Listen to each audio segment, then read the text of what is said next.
What's up, wrestling fans? I'm going to give you my final thoughts and sort of breakdown of WrestleMania. I'm going to go through it, piece by piece here. I hope you guys enjoy it. Overall, this was a good WrestleMania, or an okay WrestleMania. Whatever that constitutes, whether that for you is a 5 out of 10, a 6 out of 10, or a 7 out of 10. I really can't see anybody giving it lower than a 5. Can't really see anybody giving it higher than a 7. So I would say it certainly is better than last year's WrestleMania, of course. Based on what we know WrestleMania last year was. It was better, I think. And the weird thing to keep in mind about last year is Roman Reigns was bloodied. We had blood.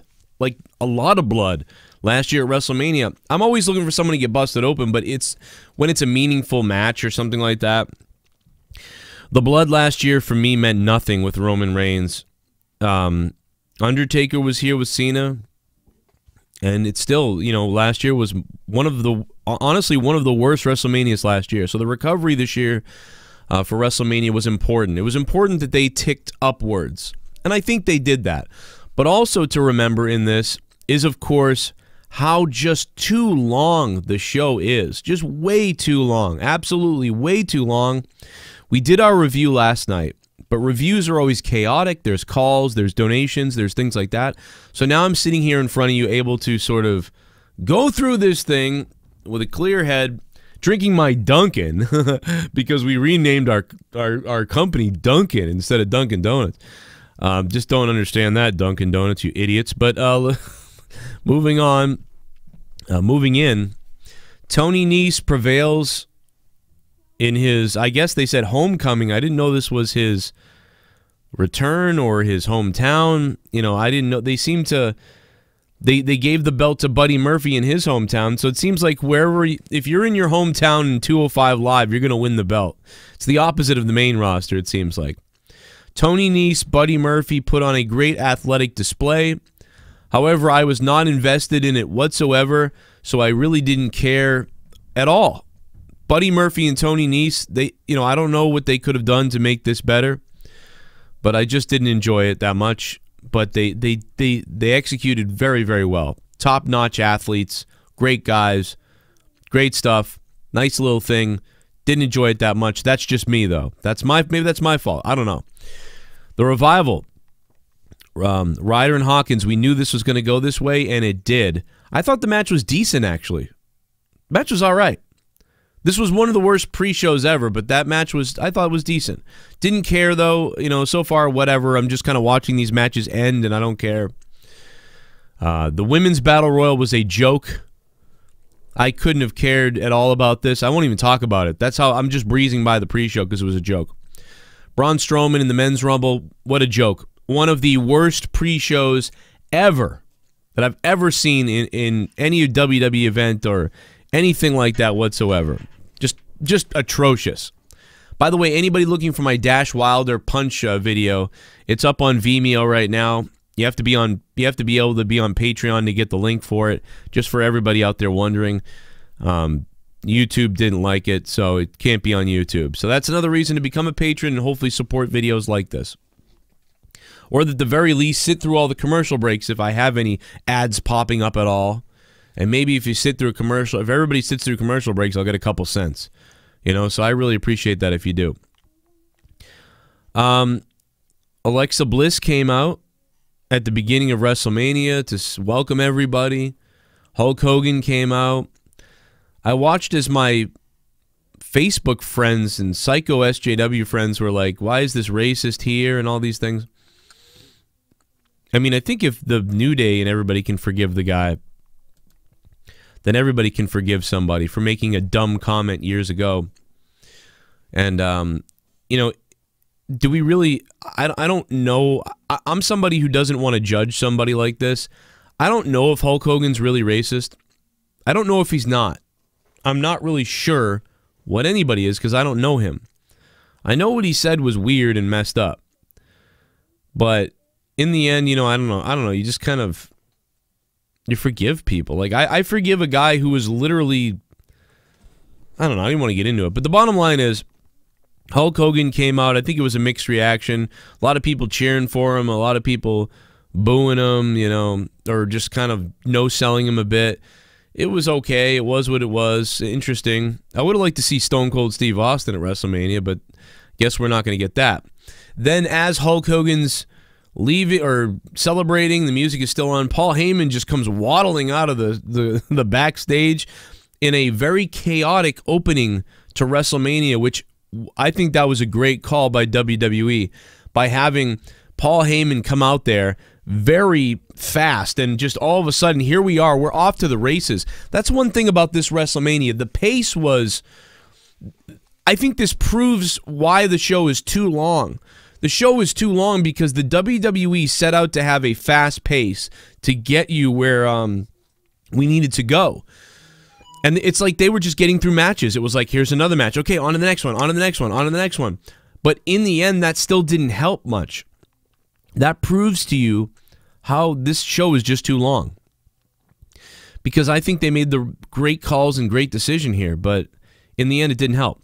Anyway, Paul Heyman comes out, loved how it was rushed. What the hell's going on? Hey, listen, if we're not the main event, then we're not going to wait around here. Let's go. I thought that was very in character for Brock Lesnar type of thing. So I really enjoyed that. It was kind of funny, and it was caught everybody off guard. Seth comes out there, and then they just have this like 6-minute match. I mean, not even. It was like a 3-minute, 2-minute match, but they had a brawl outside. Lesnar jumps him, and it was typical Brock Lesnar chaos.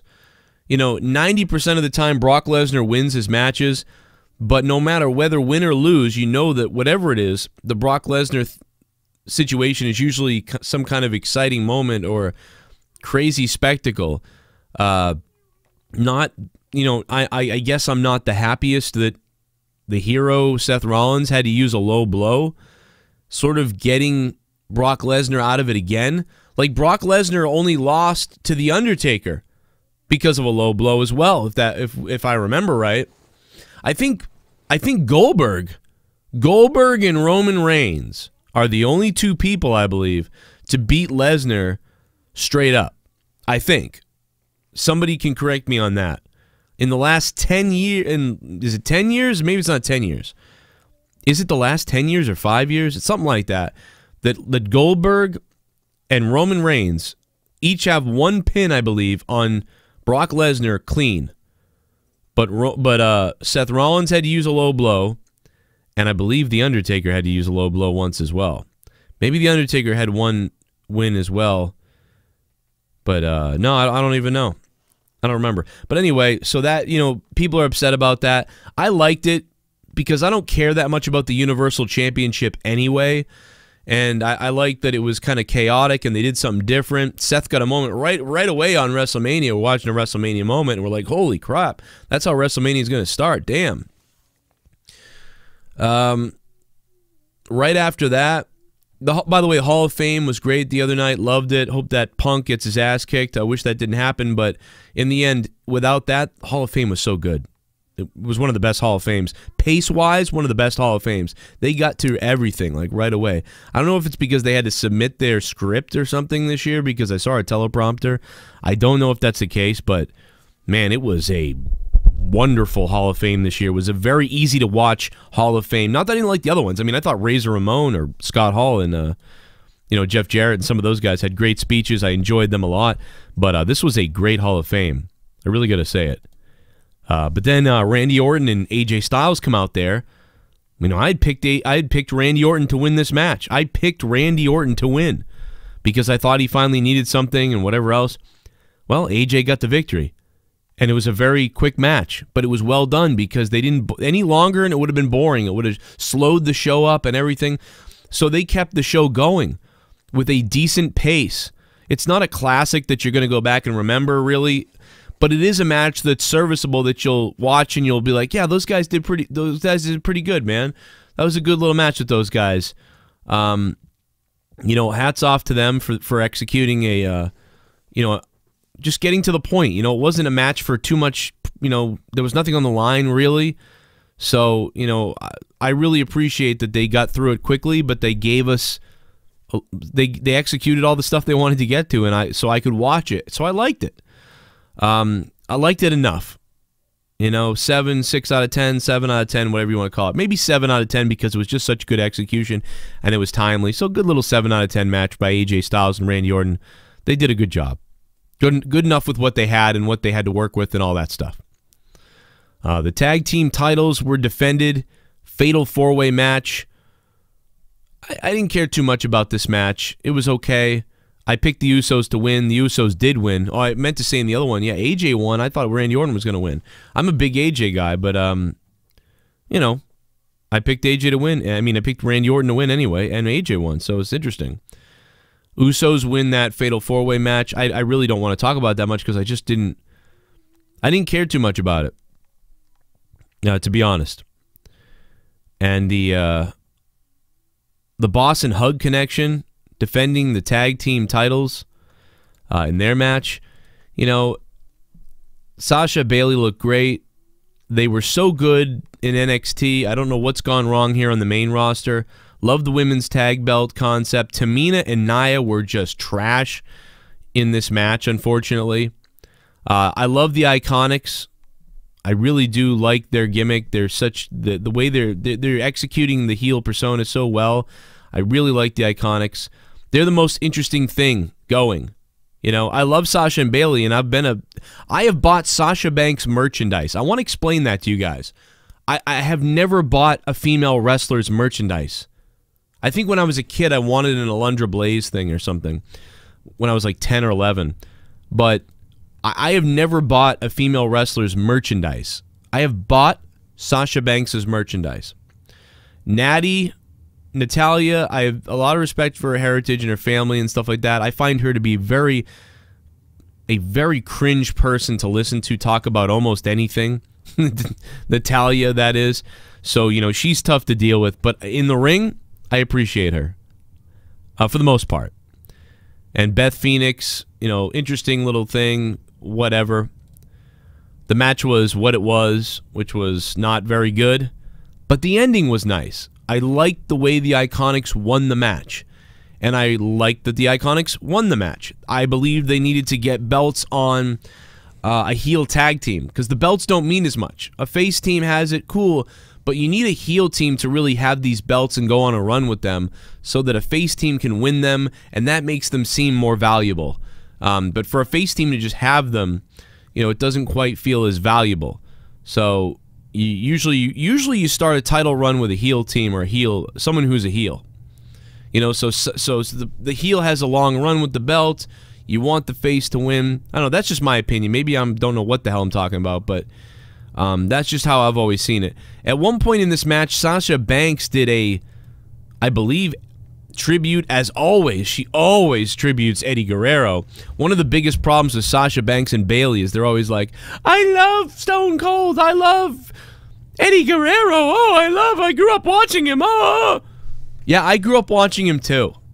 Yeah, I grew up watching Macho Man. I grew up watching Stone Cold, Shawn Michaels, and yes, later on in my later teens, Eddie Guerrero and Dean Malenko and all these guys, and in the 90s as well. Yes, I grew up watching him too. Great. I don't remember Eddie Guerrero and Dean Malenko and all these guys, Triple H's and everybody, just every second seeing them be like, oh, you don't understand. Like, I can't believe what it means to be here. Oh, my God, I love Walter Killer Kowalski. Walter Killer Kowalski. I grew up watching Walter Killer Kowalski. Oh, Killer Kowalski, Killer Kowalski, Killer Kowalski. No, you didn't hear that from them. They were their own guys. You would have thought they did this all on their own. Basically, every time Bayley and Sasha bring up, oh, it's a tribute to Eddie, it's a tribute to this, it's a tribute to that. Every time you do that, you put yourself in the shadow of other people. And granted, the tribute's amazing and it's wonderful. I would maybe wear those in tribute to people and I wouldn't tell anybody about it. And I would say, please don't mention it. I'm doing it for my own thing. Don't mention it. And if they won't shut up about it, I'd stop doing it. Because you're living in someone else's shadow and it's becoming annoying. The frog splash by Sasha Banks was abysmal. Has she ever seen a frog splash? I'm not sure Sasha Banks has seen a frog splash. It didn't look like a frog splash. It looked like a tadpole leap, is what it looked like. Sasha Banks performed a tadpole leap off the top rope at one point. It was awful. That being said, the match was not good.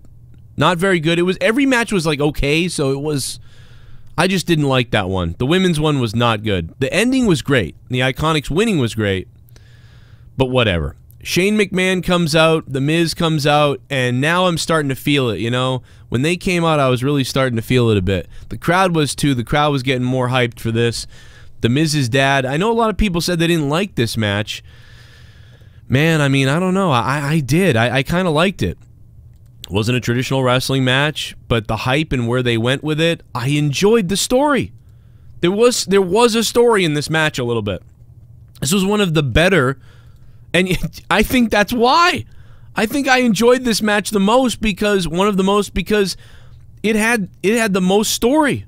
One of the better stories about what Shane had done to The Miz's dad and everything else. I mean, it wasn't the best, but at least it was something. And when it came time to do it in the ring, I enjoyed The Miz's dad jumping in the ring finally and saying, you know what? No, this ain't happening.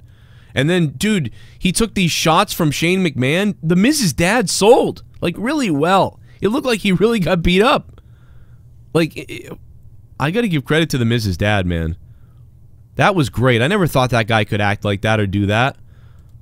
That was really good, and it really made it convincing, and then Miz came jumping on Shane and really started throwing real punches, it looked like, on Shane, and there was a lot of emotion in the crowd. You know, there may be some people out there that think this was stupid or whatever, and, you know, obviously The Miz isn't a typical Shane McMahon opponent, because usually Shane can work with somebody who's going to hurt their body, perhaps, or do some crazy stuff, hardcore things, and The Miz has always been kind of a safe worker. I'm not the biggest fan of The Miz at all because of how he has a ceiling to me. The Miz is a solid, good worker, but he has a ceiling. In this match, he was able to sort of, I don't know, break through the ceiling would be the thing, but he kind of did. Miz kind of peeked his head above the ceiling. By the way, I think Miz had a bloody head at some point. Was bleeding from his head. I don't remember what it was. But looking at photos of it now, I think he was. He was like kind of bleeding from the head from something. I enjoyed their fight into the back.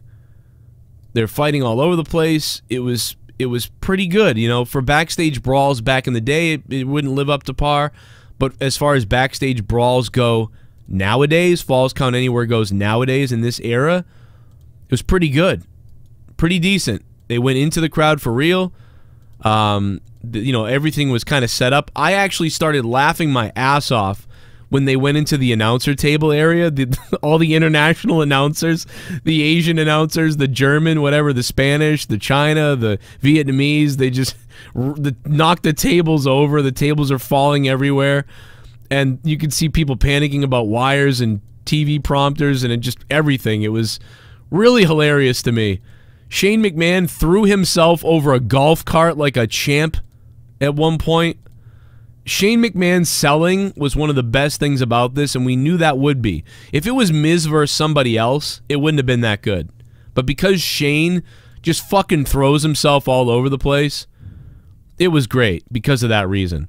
Then they fought onto the top of a TV stanchion staging, which was, you know, pretty planned, obviously.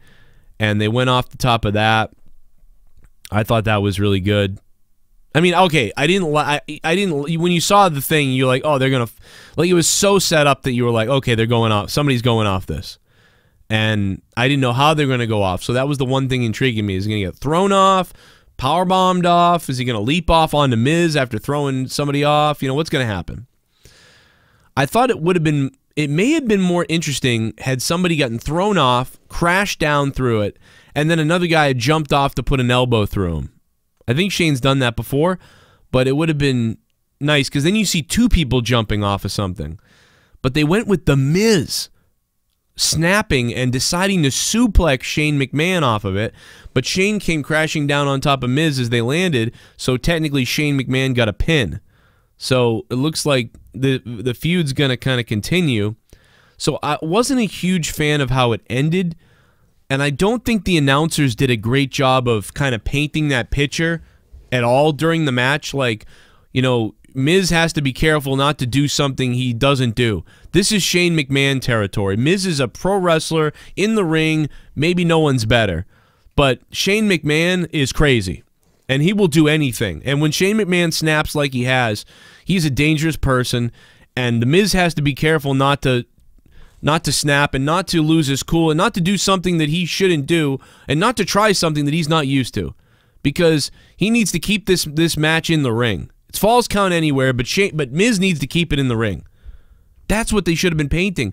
And then at the end, when Miz did that, like, oh no, Shane, Shane, don't do this. He's going, blah blah. Shane took the ultimate chance, so it didn't really make any sense. It was just kind of like, oh, oops, he fell on him. Shane, Miz made a mistake, I guess. In the end, Miz made a mistake. So anyway, I get it. I know some people weren't a big fan of the ending of how Shane won, laying on the Miz. I don't mind it. I don't mind it. I thought it was okay. It was kind of realistic in a way. Two guys, get suplexed off the top of something like that. Neither one is going to get up for a little while. And somebody lands the wrong way, it happens. So I thought it was realistic in that way. Obviously it was a big cushion thing, and that kind of sucks, but I don't want anybody to get hurt.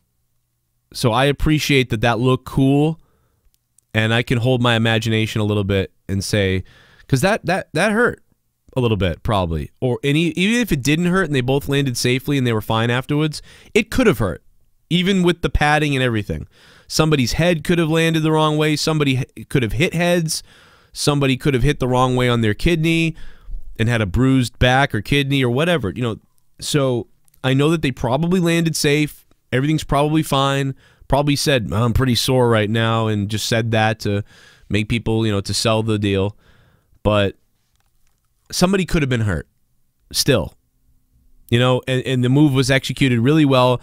And despite the fact that they landed on a padded area, I don't believe The Miz has really done anything like this. And maybe somebody can remind me of a time he has done some things like this, but to me, he doesn't do these things a lot. I was impressed. I got to tell you, I was impressed a little bit.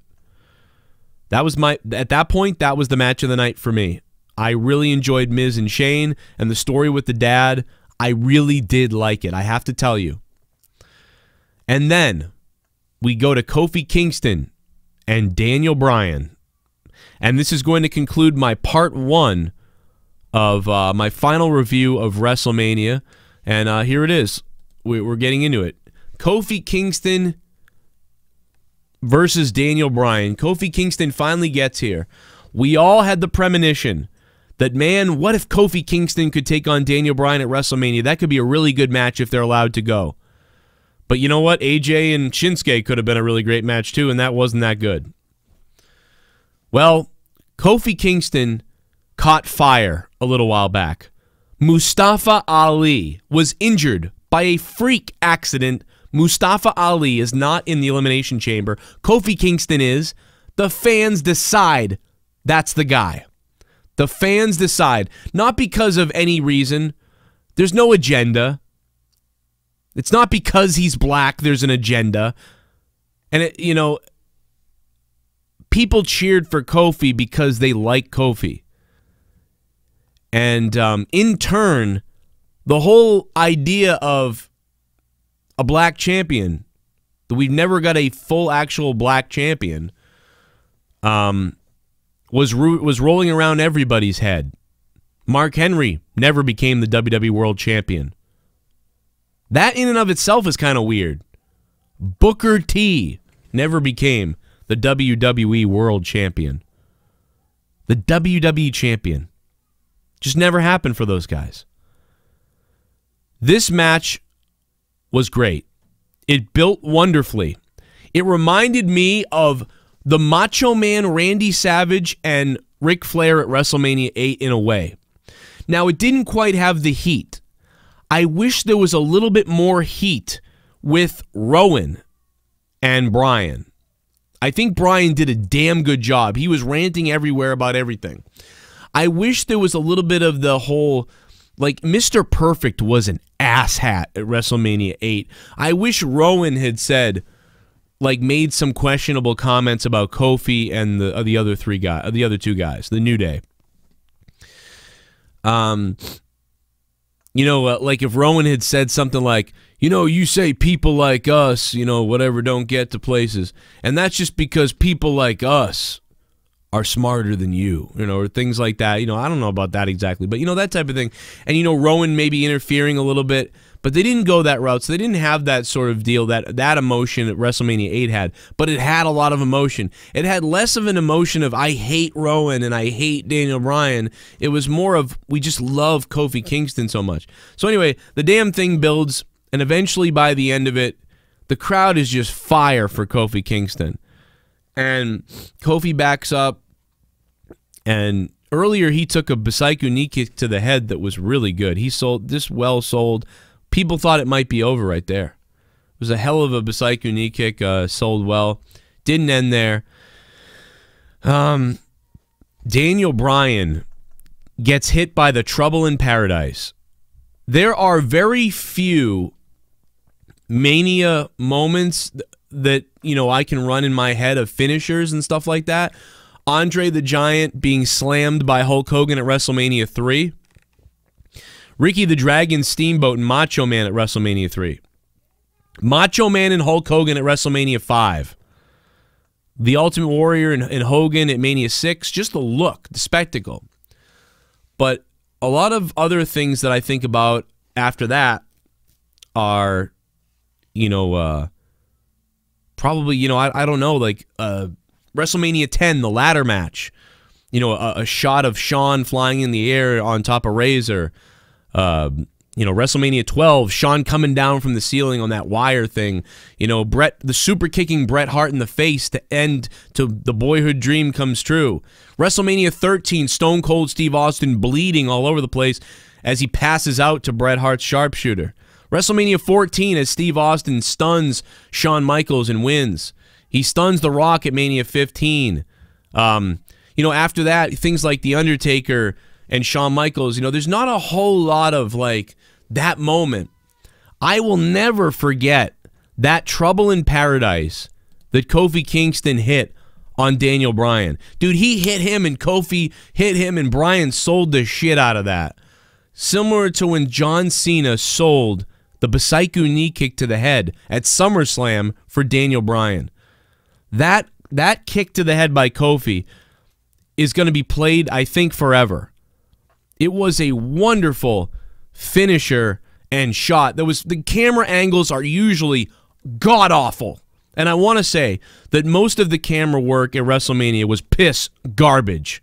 Like this WrestleMania and every WrestleMania, ever since the last 15 years, 10 years, WWE camera work has been awful. And I don't think it's the cameramen. I think it's the director telling them what to do, and I think it's the technical director and Kevin Dunn taking these stupid cuts and shots. They miss moves all the time. It looks more like a movie, and so you don't see what really happened, and therefore it looks bad. And if I'm a wrestler, I'd go back there, knock that truck door open, and I would say, dude, why am I out there putting my life on the line, doing these wrestling moves, when you're cutting away in between them all and missing everything I'm doing? I'm disgusted by the WWE production. But luckily, they got the shot really well because the low camera angle looking up at it ended up looking really good. So they just happened to catch a really good shot. Maybe it was planned, I don't know. But most of their planned shots are garbage. But this was great. And that shot was fantastic. I want to go back and watch it several times over. And it's that much better because it was done at WrestleMania. I still remember the John Cena sell, SummerSlam. It was really good. It was SummerSlam, so it is memorable. But when you can execute really well at WrestleMania, that's great. Many times things get executed well on a random pay-per-view or whatever you want to call it, somewhere here or there, and we don't remember. But, you know, when you're like, man, why wasn't that at WrestleMania? Well, thank goodness this was. Daniel Bryan, Kofi Kingston, bar none, was the best match of the night. No doubt about it. That was the best match of the night. That was the main event. That was supposed to be the main event. That was, to the crowd, the main event. And after that match, the crowd died down. The crowd died down for more than one reason. Number one, the crowd died down because they had seen the thing they came to see culminated.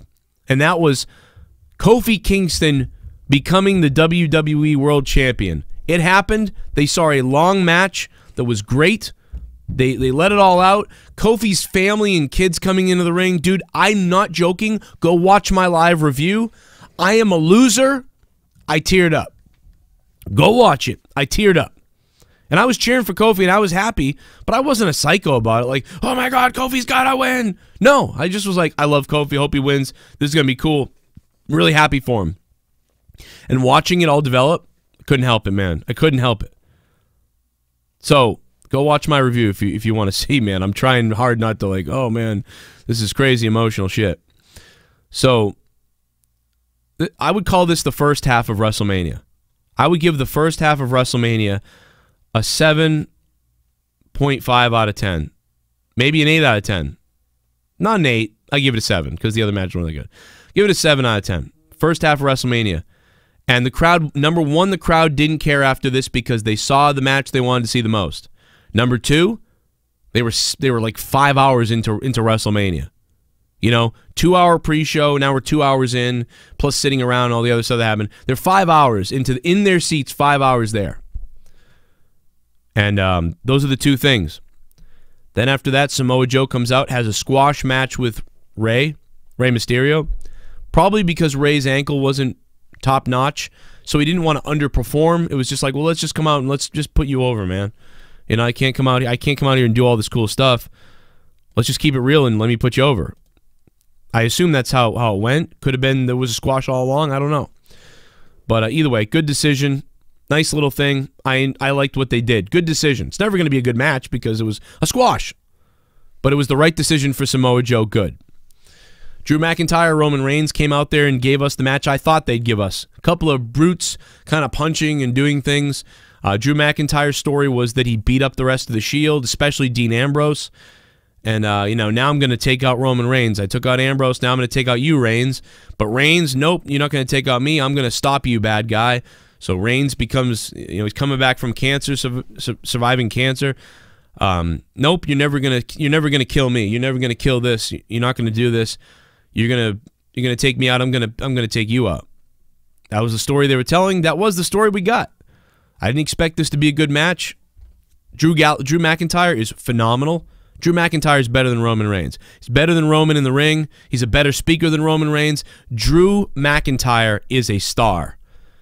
Roman Reigns gets the win because he's Roman Reigns and whatever. Happy for him. Happy he's back. Expected this to be a 10-minute little match of punching and stuff like that. That's what we got.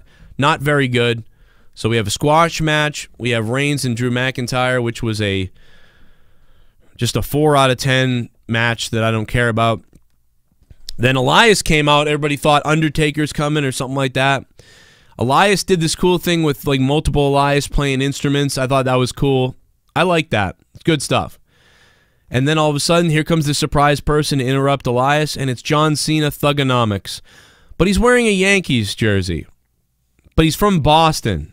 And I get that he did that back in the day, but it annoyed me as a Red Sox Boston fan. Then somebody said, well, he's a heel. He's supposed to piss you off. No, because in front of a New York home crowd, he was in front of a New York home crowd wearing a New York shirt. That is a face thing to do. So you are incorrect, everybody who was like, he's heel Cena. Not really. He's wearing a Yankees shirt after he just celebrated the New York Babe Ruth crap. If he was a heel, he would have came out in a Red Sox jersey. So no, he was a face he was being a bad guy face. An anti-hero type of deal. His throwback to his Thugonomics thing. I never liked this Thugonomics thing, so I didn't really care. I was angry about this as a Red Sox fan, but let me put my personal anger aside for how I think John Cena is a big poser asshole for doing that. I get it. It's all fun, Joe. He's acting. He's just playing up, blah, blah, blah. I get it. I don't care. I'm a dickhead. I don't like it. Anyway, whatever. It was funny. It was cool. It was a throwback for the fans that missed that old John Cena. So it was a good moment. I gave it a 7 out of 10. You know, personally, I thought it was a 1 out of 10. But, you know, looking at it objectively the right way, it was one of the better moments of Mania. Best moment was Kofi, Kingston, Daniel Bryan. Second thing was Miz and Shane, I thought. And the third thing would probably be maybe this Cena thing. I don't know. Kurt Angle retires. he has a longer match than I thought he would with Baron Corbin, but the result happened that we thought. Baron Corbin wins, and I thought that it's the right send off for Kurt Angle. Kurt Angle doing something for Baron Corbin on his way out the door. You know, would it have been better if it had been Cena? Maybe.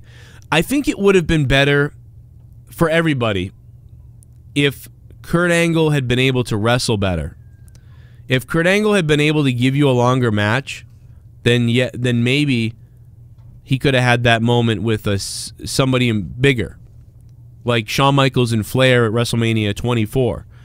You know, he could have had you know, that type of moment, but because, you know, he really wasn't going to be able to wrestle that long, you know, doing that would have been a bit of a waste. And so he gave some kind of rub to Corbin, who I think the WWE and Vince McMahon and everybody in Triple H, they really want this guy to be this heel. They need this guy to be this bad heel. He gets a reaction now of boos. So I think that's why they went with this. It was all right. It was a good way to say goodbye to Kurt. I'm happy we were able to do it, and I was fine with it. But, you know, in the end, it was a retirement for Kurt Angle, so it was okay. You know, not the guy we wanted to see him wrestle, though, so... And at this point, the crowd is really dying now. Finn Balor comes out as the Demon versus Bobby Lashley. This quick little match, you know, just to get the Demon on WrestleMania. I'm happy that we got the Intercontinental belt on Mania, because I would have been mad if it wasn't there. But just to get the Demon out there, this again felt like a rushed match. Like, get out there, do something, now go backstage. Okay. Like, we did it. Get back there now. It's like, Kurt Angle, get out there. Okay, retire. Say goodbye. Okay, goodbye to Kurt. Okay, Balor, get out there. Okay, Balor, hey, cool. Now get out there. Okay, John Cena, go out there. Thugonomics. Okay, cool. Get back here. John Cena, Roman Reigns and Drew McIntyre. Oh, yeah, go out there. Come on. Punch, punch, punch. Okay, all right, cool. Roman's back. Yay. Okay, now get out of there. You know, it was really quick stuff through a lot of this. But it had to be. But it was just so much. It was too much. Then Triple H and Batista had a no-holds-barred throwback match. It is a throwback because when you think hardcore and Extreme Rules and just violent matches, you know, back in the day, there was nothing scarier than no-holds-barred. And they really went old school with, like, chains and just tools and hammers and stuff like that. That's a throwback, man, to back in the day. I know Triple H grew up watching that stuff, man. And when he saw no-holds-barred, he was like, damn, here we go. You know, so, I would say on... You know, it goes no holds barred, then it goes hardcore match, because hardcore match you could have like barbed wire, fire, and stuff like that, and then Texas death match, right? Like in my mind, it's always no holds barred, hardcore, Texas death match. You know, so they were at the bottom level, the lowest level you could be at, no holds barred. But again, in Triple H's era, growing up watching wrestling, probably, you know, no holds barred was like holy shit, you know. No holds barred was to the Northeast what the Texas death match was maybe to some of the fans of the Southern wrestling fans. I don't know. But to me, those are the levels. Anyway, I've set those out there. So this is a no holds barred match. I think it was too long, a little bit too long. The audience was dead at this time. Poor Triple H. Triple H always gets the horrible audience, like, and I don't mean the audience was bad, but he always gets it when like something crazy has happened. Now he's like the main event. So this was tough for the people. Like people were really tired at this point. And Batista was blown up a couple times, obviously, but in the, you know, it was memorable in a way, you know. Triple H pulling the nose ring out and everything. Now, I don't know if this is obvious on television or on TV. Television, what is this, 1980? I don't know if it's obvious on your phones, Xbox, TV, wherever you're watching it. But for me, it was obvious that I chuckled a bit because the whole gimmick of Triple H wrenching the nose ring out. And, you know, Batista goes, ah, and then he rolls out of the ring. You know, and Batista pulls the nose ring out, stuffs it in his pants. In the ring, the referee hands Triple H a nose ring that Triple H can hold up, and they make it look like he ripped it out of his nose. Now, I don't know if I just immediately knew that's what they did, and so it kind of was funny to me, or if everybody saw that. Did we see that? Am I just jaded and know the deal, or is everybody see that? So I thought it was kind of funny. But that being said, it was well done. I liked it. It still worked for me.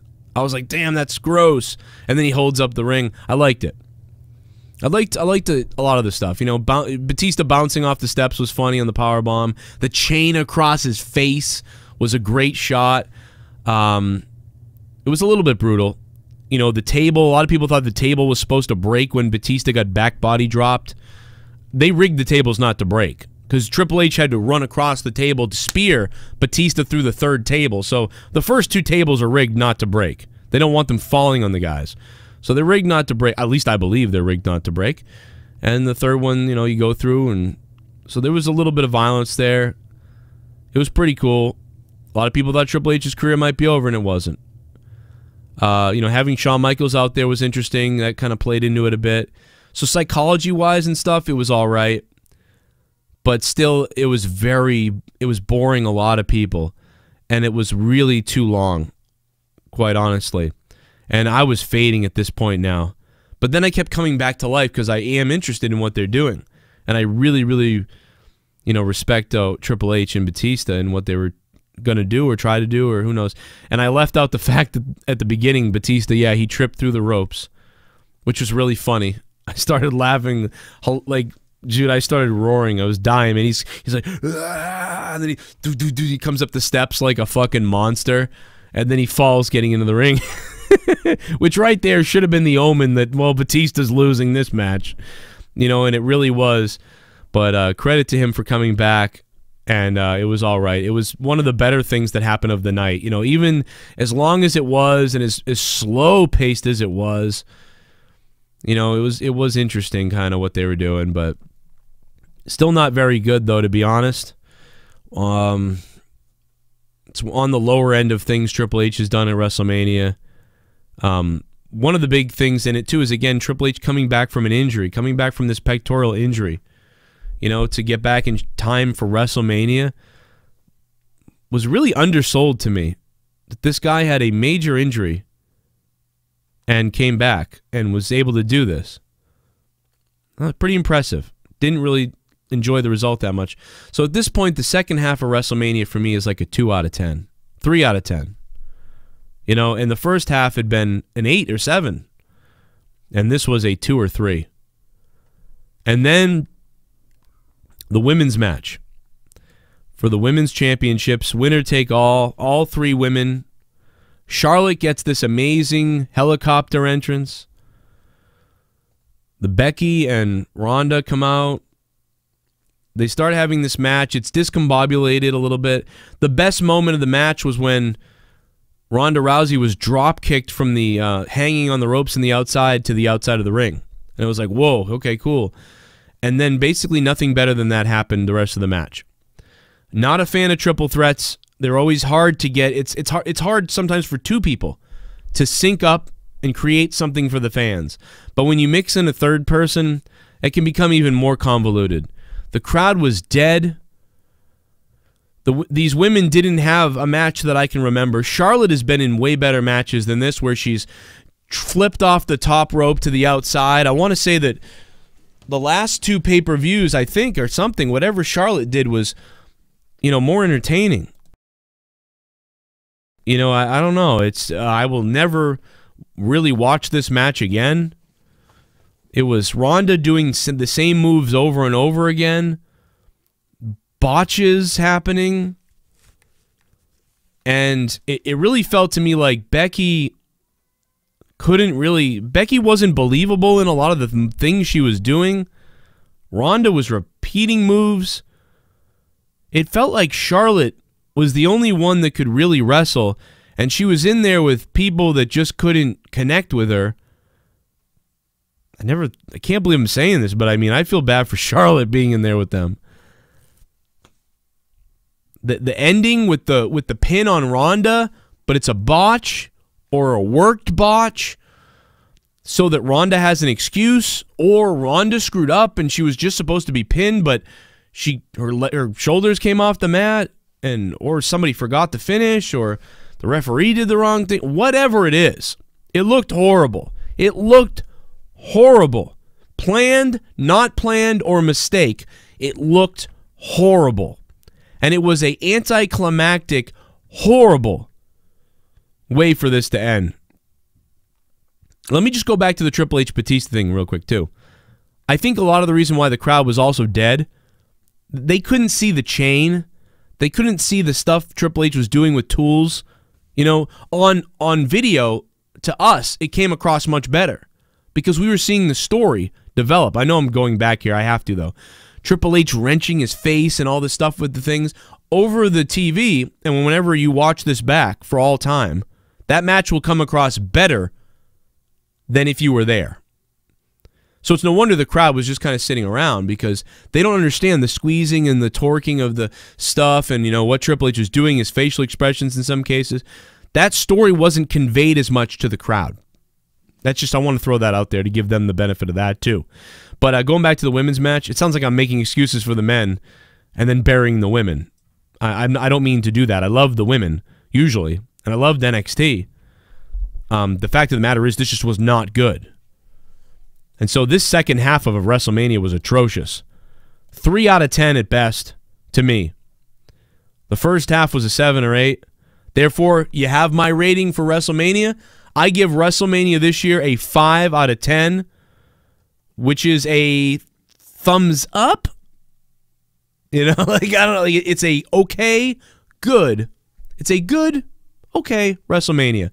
Maybe a 6. You know, maybe I'd go 6 on you. 5.5 for sure. 6, maybe I'd give you 6. I don't know. In the end, if I had to go back and watch WrestleMania again, I would watch Shane and The Miz. I would definitely watch Kofi and Daniel Bryan. And I would maybe watch Batista fall. I don't know. But that's about it. From an 8-hour show.